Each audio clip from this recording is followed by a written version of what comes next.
बिस्मिल्लाहिर्रहमानिर्रहीम। अस्सलाम वालेकुम स्टूडेंट्स, मैं हूं हसन फरीद, आपका physics teacher.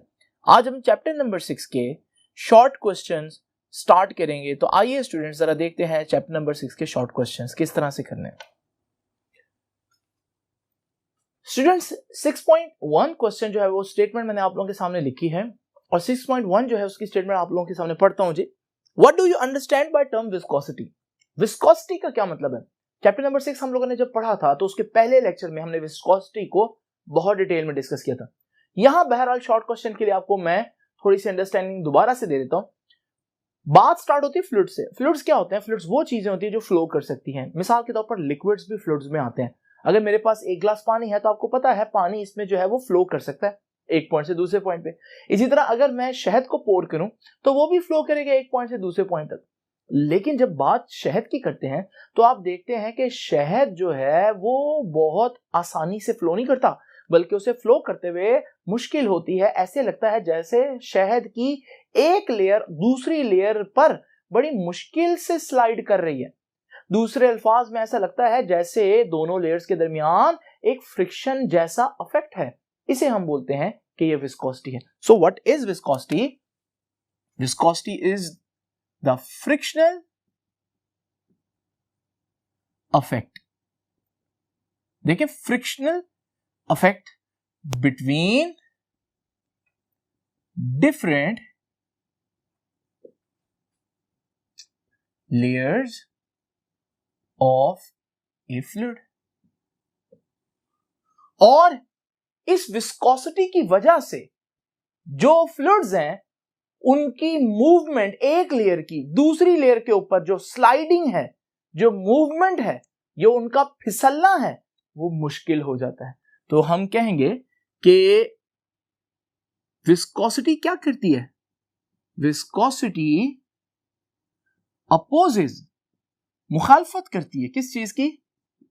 Opposes the relative motion between different layers of a fluid।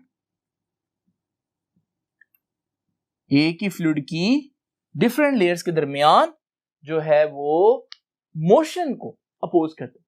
तो यहां से हम देख सकते हैं कि अगर हम पानी और शहद की एग्जांपल देखें तो पानी और शहद की एग्जांपल में शहद मुश्किल से फ्लो करता है। इसका मतलब हम ये कह सकते हैं कि honey is more viscous than water. तो ये एग्जांपल याद रखिएगा,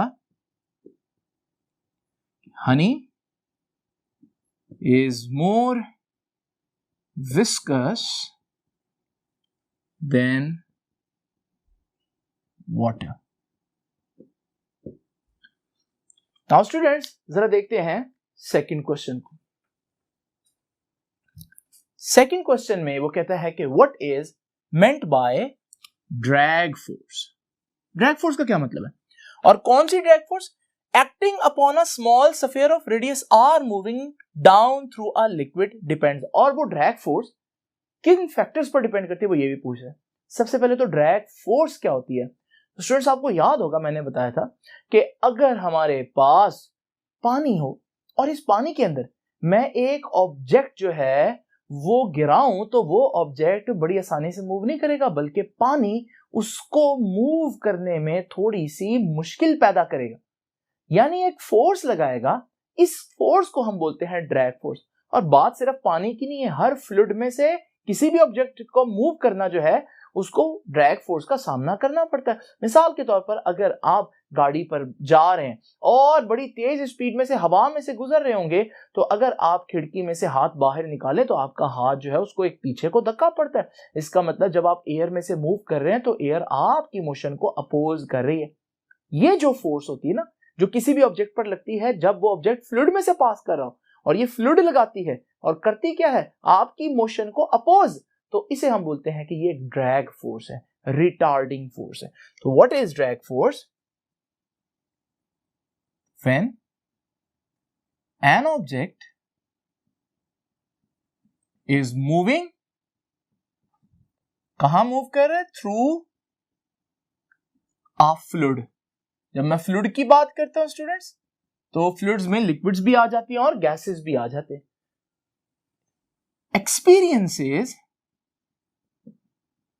एक्सपीरियंस करेगा आर रिटार्डिंग फोर्स। रिटार्ड मतलब ऐसी फोर्स जो आपको रोके, आपकी स्पीड को कम करने की कोशिश करे, जैसे फ्रिक्शन होती है। तो experiences are retarding force called drag force. याद रखिएगा जो ड्रैग फोर्स है, it can be given by, drag force का फॉर्मूला जो है वो ये है, it can be given by following formula, और वो फॉर्मूला है कि drag force is equal to 6 pi eta r v. Students, आप इस इक्वेशन को बड़ी अच्छी तरह से जानते हैं। इस इक्वेशन को हम कहते हैं स्टोक्स लॉ। Stokes law. और ये तो हो गया जरा ड्रैग फोर्स का तारुफ। अब वो कहता है कि अगर हमारे पास एक छोटा सा स्फीयर हो जिसका रेडियस आर है और वो लिक्विड में से गिर रहा है, तो उस पर जो ड्रैग फोर्स है वो किन फैक्टर्स पर डिपेंड करेगी। ड्रैग फोर्स किन फैक्टर्स पर डिपेंड करेगी, ये उसके फॉर्मूले से ही पता चल रहा है। ये देखिए स्टूडेंट्स, तो फैक्टर्स अफेक्टिंग ड्रैग फोर्स, वो फैक्टर्स जिन पर ड्रैग फोर्स डिपेंड करे। Factors affecting drag force. आप देख रहे हैं ड्रैग फोर्स विस्कोसिटी पर डिपेंड कर रही है, तो ये पहला फैक्टर हुआ कि drag force depends upon viscosity. जितना विस्कस लिक्विड होगा उतना हमारे पास उस पर ड्रैग फोर्स जो है वो ज्यादा लगेगी। मिसाल के तौर पर अगर मैं एक ऑब्जेक्ट को पानी में और उसी एक ऑब्जेक्ट को मैं शहद में एक साथ गिराऊं, तो आप देखेंगे पानी वाला ऑब्जेक्ट जो है वो जल्दी डेप्थ तक पहुंच जाएगा, लेकिन जो शहद में से गुजरने वाला ऑब्जेक्ट है वो देर से पहुंचेगा। इसका मतलब वो ऑब्जेक्ट जो शहद में से पास कर रहा है उसको ज्यादा ड्रैग फोर्स का सामना करना पड़ा है। क्यों? क्योंकि ड्रैग फोर्स विस्कोसिटी पर डिपेंड करती है, और हम लोग पहले ही डिस्कस कर चुके हैं कि शहद ज्यादा विस्कस है, इसलिए उसके अंदर जो ऑब्जेक्ट मूव करेंगे वो ज्यादा ड्रैग फोर्स एक्सपीरियंस करेंगे। नाउ स्टूडेंट्स, दूसरी इंपॉर्टेंट चीज क्या है? दूसरा इंपॉर्टेंट फैक्टर जो आप देख रहे हैं ड्रैग फोर्स और किस चीज पर डिपेंड करे? रेडियस। यानी कि अगर मेरे पास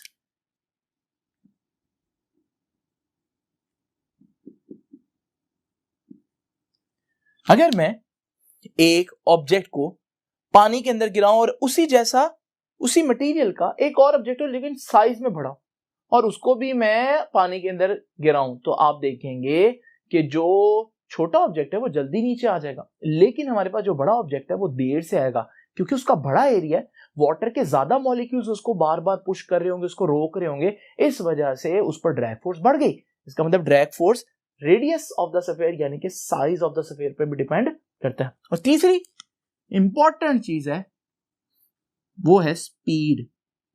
तो drag force depends upon speed of the object.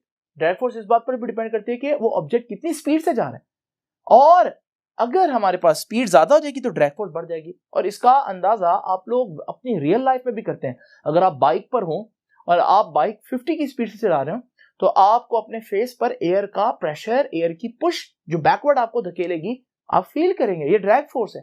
लेकिन अगर आप स्पीड ज्यादा कर देंगे तो आपको एयर ज्यादा पुश करेगी, कम पुश करेगी? ज्यादा पुश करेगी। इसका मतलब जैसे ही आपने स्पीड बढ़ाई तो आप पर लगने वाली ड्रैग फोर्स भी बढ़ गई। और समटाइम्स स्पीड इतनी ज्यादा हो जाती है कि ये ड्रैग फोर्स इतनी ज्यादा हो जाती है, मिसाल के तौर पर अगर हम देखें जब कोई सैटेलाइट जो है वो जमीन पर वापस आता है, तो जब वो वापस आता है वो इतनी स्पीड पकड़ लेता है ग्रेविटी के अंदर कि हमारे पास एयर उस पर इतनी फोर्स लगाती है कि इवन उसकी बॉडी इतनी गर्म हो जाती है कि जलना शुरू हो जाती है।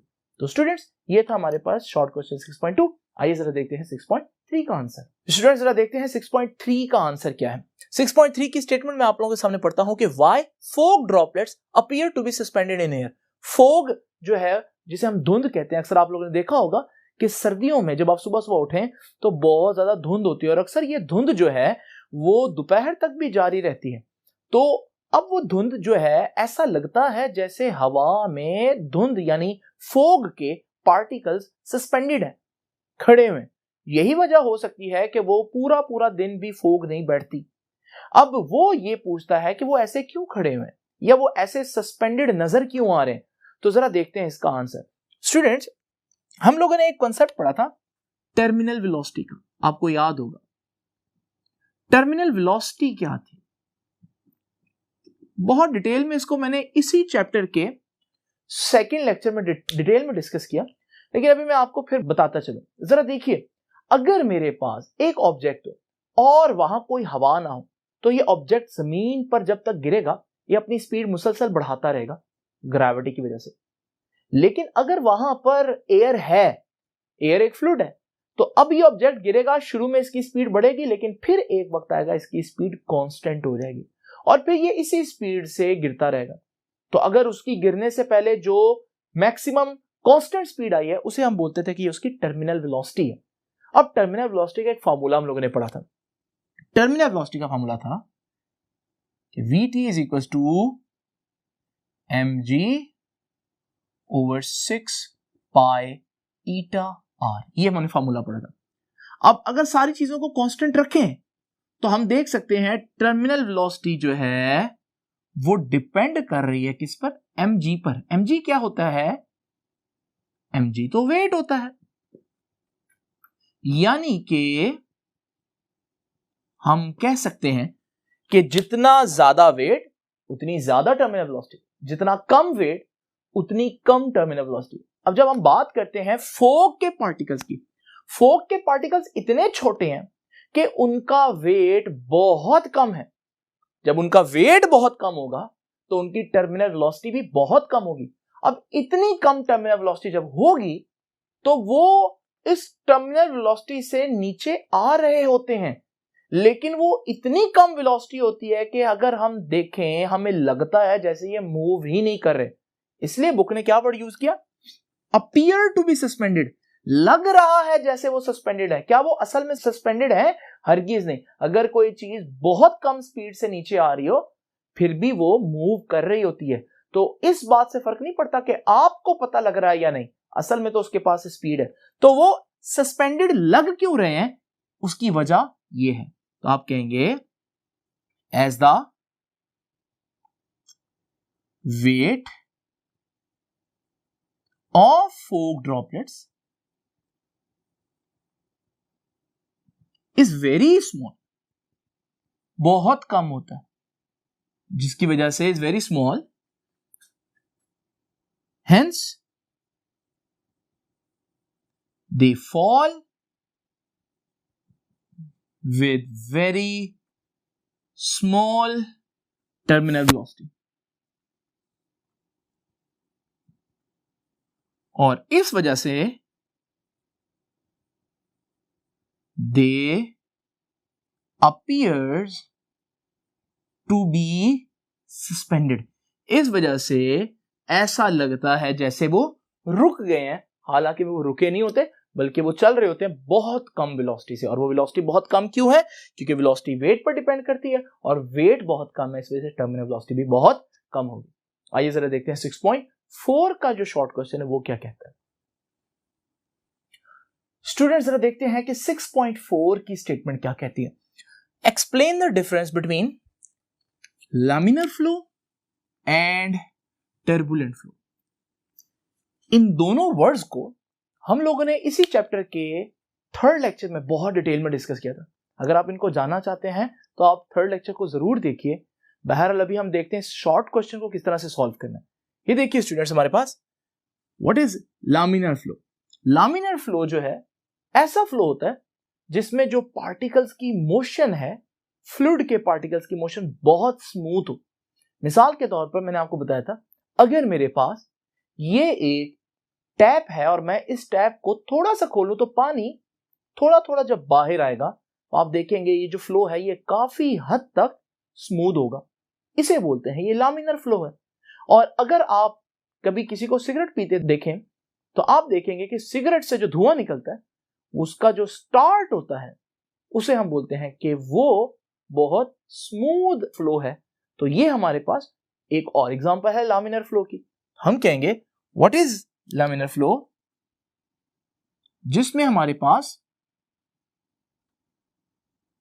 Pattern of motion of molecules is very smooth, कि ये एक ऐसा फ्लो है जिसमें मॉलिक्यूल्स की जो मोशन है वो बहुत स्मूथ होती है। इसके मुकाबले में टर्बुलेंट फ्लो क्या होता है, अगर आप वही टैप जो पानी का है उसको बहुत ज्यादा खोल दें तो आप देखेंगे कि पानी अचानक से बहुत जो है वो हाई स्पीड से बाहर आएगा और ये जो फ्लो होगा ये इतना ज्यादा स्मूथ नहीं होगा, इसे हम बोलते हैं टर्बुलेंट फ्लो। या अगर वही सिगरेट की एग्जांपल देखें तो उसमें वो धुआं जब ऊपर उठता है तो ऊपर जाकर उसका जो पैटर्न है वो बहुत ही इरेगुलर होना शुरू हो जाता है, तो हम कहते हैं कि ये हमारे पास टर्बुलेंट फ्लो है। तो व्हाट इज टर्बुलेंट फ्लो, कि ऐसा फ्लो है जो अनस्टेडी हो या इरेगुलर हो। तो अनस्टेडी और irregular flow of a fluid is called turbulent flow. ठीक है, इसे हम टर्बुलेंट फ्लो कहते हैं। अब हमारे पास दो डायग्राम्स भी आप लोगों ने देखी थी, तो वो दोबारा से देख लीजिए। अगर हमारे पास एक पाइप है जिसका एरिया जो है वो बड़ा यूनिफॉर्म तरीके से डिक्रीज हो रहा है, तो आप देखेंगे कि इसके अंदर जो मॉलिक्यूल्स हैं वो बड़े पैटर्न से बड़े तरीके से फ्लो करेंगे। ये जो लाइंस मैंने आप लोगों के सामने बनाई हैं इन्हें हम बोलते हैं ये स्ट्रीम लाइंस है। स्ट्रीम लाइंस ऐसी इमेजिनरी लाइंस होती हैं जो हम बनाते हैं मॉलिक्यूल्स की मोशन को दिखाने के लिए। जबकि अगर हमारे पास यही फ्लूइड आ रहा है लेकिन उसके रास्ते में हम इस तरह की एक हर्डल रख देते हैं, तो जब वो मॉलिक्यूल्स आ रहे होंगे तो आप देखिएगा कि मॉलिक्यूल्स बड़े ही इरेगुलर वे में इस हर्डल को क्रॉस करेंगे। तो ये हमारे पास एक टर्बुलेंट फ्लो हो गया। और एक और बात जो आप लोगों ने याद रखनी है, जो स्ट्रीम लाइन फ्लो होता है या लामिनर फ्लो होता है उसमें जो फ्रिक्शन होती है वो मिनिमम होती है। इस वजह से हम क्या करते हैं कि जितनी भी इंजीनियरिंग में हम लोगों ने डिजाइन्स चूज करने होते हैं, जैसे कि कोई रेसिंग कार है, जैसे फार्मूला 1 रेसिंग कार होती है, तो उसका जो डिजाइन होता है वो हम इस तरह से चूज करते हैं कि वो एक स्ट्रीम लाइन डिजाइन हो ताकि फ्रिक्शन कम से कम हो और वो बहुत हाई स्पीड में मूव कर सके। जबकि इसमें क्योंकि मॉलिक्यूल्स की जो मोशन है वो बड़ी बेतरतीब सी है, तो हम कहेंगे फ्रिक्शन इज वेरी हाई। तो स्टूडेंट्स ये 2-3 पॉइंट्स है जो आप लोगों ने याद रखने, इसके अलावा भी बहुत से पॉइंट्स हैं लेकिन 2 नंबर के क्वेश्चन में ये इनफ है। तो अब हम जरा देखते हैं कि 6.5 की स्टेटमेंट क्या कहती है। स्टूडेंट्स जरा देखते हैं कि 6.5 शॉर्ट क्वेश्चन की स्टेटमेंट क्या कहती है। State the Bernoulli's relation. पहली चीज बर्नौलीज रिलेशन हमने बताना है और फिर describe some of its application. दूसरी चीज हमने एप्लीकेशन बतानी। तो मैं पहले बर्नौलीज रिलेशन आप लोगों के सामने डिस्कस करूंगा और फिर उसके बाद हम डिस्कस करेंगे कि इसकी एप्लीकेशंस क्या है। स्टूडेंट्स बर्नौलीज इक्वेशन की अगर आप स्टेटमेंट लिखना चाहते हैं तो उसके लिए आपको पहले बर्नौलीज इक्वेशन को लिखना जरूरी है। तो मैं बर्नौलीज इक्वेशन आप लोगों के सामने लिखता हूं। अगर आपको याद हो थ्योरी में हम लोगों ने पढ़ा था कि P plus half rho v square plus rho g h is equal to constant. ये है हमारे पास बर्नौलीज की इक्वेशन। लेकिन ये इक्वेशन में पहली टर्म आप जानते हैं क्या है, प्रेशर है। P प्रेशर को तो आप जानते हैं, लेकिन ये जो टर्म है हाफ रो वी स्क्वायर ये आप लोगों ने नहीं देखी। इसको अगर मैं आपको एक्सप्लेन करूं तो आपको याद आ जाएगा कि रो डेंसिटी है और डेंसिटी क्या होता है? डेंसिटी तो मैस ओवर वॉल्यूम होता है, तो मैं हाफ को एज इट इज रखता हूं और वी स्क्वायर को भी एज इट इज रखता हूं। सिर्फ बीच में जो डेंसिटी है उसको मैं लिखूंगा mass over volume. Now students, ये ऊपर वाली चीज आपने देखी कभी? Half m v square. आप कहेंगे सर ये तो किनेटिक एनर्जी है, और नीचे क्या आया? वॉल्यूम, यानी कि ये है kinetic energy per unit volume. तो फिर ये होगी potential energy per unit volume. तो बर्नौली की इक्वेशन क्या कह रहा है कि इन तीनों चीजों का सम कांस्टेंट रहता है। तो आइए जरा इसकी स्टेटमेंट को लिखते हैं, लेकिन उससे पहले याद रखिएगा बर्नौलीज की जो थ्योरम है वो आइडियल फ्लूइड्स के लिए। तो हम कहेंगे फॉर एन आइडियल फ्लूइड, ये क्या होता है ये भी मैंने एक्सप्लेन किया था थ्योरी में, देखिएगा। For an ideal fluid the sum of pressure, पहली चीज इसका सम ऑफ प्रेशर। दूसरी क्या चीज है? दूसरी ये चीज है जिसको मैंने क्या बताया, kinetic energy per unit volume. तो हम लिखेंगे kinetic energy per unit volume. And तीसरी चीज क्या है? Potential energy per unit volume. And potential energy per unit volume. क्या होगा इनका सम? इनका सम हमेशा कांस्टेंट रहेगा। तो हम कहेंगे sum of pressure, kinetic energy per unit volume and potential energy per unit volume is always constant. अब बर्नौलीज का जो थ्योरम है उसकी एप्लीकेशन हम लोगों ने वहां पर पढ़ी थी, मैं यहां सिर्फ उनके नाम लिखूंगा। आपको याद होगा जो एरोप्लेन उड़ता है, एरोप्लेन को जो ऊपर को एक लिफ्ट मिलती है, वो बर्नौलीज के अकॉर्डिंग थी। बिल्कुल इसी तरह से हम लोगों ने पढ़ा कि जो कार्बोरेटर होता है किसी भी गाड़ी का, वो भी इसी चीज पर काम करता है, बर्नौली पर। इसी तरह से जो क्रिकेटर्स जो किसी बॉल को स्विंग करते हैं, वो भी बर्नौलीज रिलेशन की वजह से था। नाउ स्टूडेंट्स, ये थे हमारे पास पहले शॉर्ट क्वेश्चन, 5 शॉर्ट क्वेश्चन इस एक्सरसाइज के। आप इनको अच्छी तरह से रेडी करें। बाकी के शॉर्ट क्वेश्चन मैं नेक्स्ट लेक्चर में डिस्कस करूंगा। तब तक के लिए अल्लाह हाफ़िज़।